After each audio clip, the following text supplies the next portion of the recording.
Good morning. This is Father Stephen Kelly from St. John's Church in Detroit. We're continuing our series of daily morning meditations, where we generally look at one or another lessons that are assigned for morning or evening prayer, what is known as the daily office lectionary. And I thought today for Thursday, we would take a look at the second lesson assigned for evening prayer, which is from the book of the Acts of the Apostles. We've been working our way through, we're already up to chapter 21 of the Acts of the Apostles, so we've been reading through it for evening prayer for quite some time. But we haven't done it in the morning meditation, so I thought we'd jump back into it. St. Paul's been out on his missionary journeys. He's circled back, and he's now, once again, in Jerusalem. And so he's met with the apostles. He's brought with him the offerings from the churches scattered throughout the world to help to support the famine. And so here we have Paul, after a few days, who's been teaching in the temple, is stirring things up, and people are stirring things up against him. Chapter 21, beginning at verse 27. And when the 7 days were almost ended, the Jews which were of Asia, when they saw him in the temple, stirred up all the people and laid hands on him, crying out, Men of Israel, help! This is the man that teacheth all men everywhere against the people and the law and this place, and further brought Greeks also into the temple, and hath polluted this holy place. For they had seen before with him in the city of Trophimus an Ephesian, whom they supposed Paul had brought into the temple. So didn't even get that part right. And all the city was moved, and the people ran together, and they took Paul and drew him out of the temple, and forthwith the doors were shut. And as they went to kill him, tidings came unto the chief captain of the band, and all Jerusalem was in an uproar, who immediately took soldiers and centurions and ran down unto them. And when they saw the chief captain and the soldiers, they left beating Paul. Then the chief captain came near and took him, and commanded him to be bound with 2 chains, and demanded who he was and what he had done. And some cried one thing, and some another, among the multitude.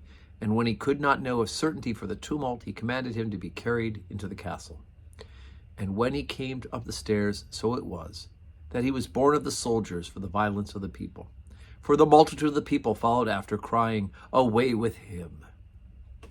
Okay, so obviously St. Paul's message is going to be well received by those whom God has foreordained to receive the word of God.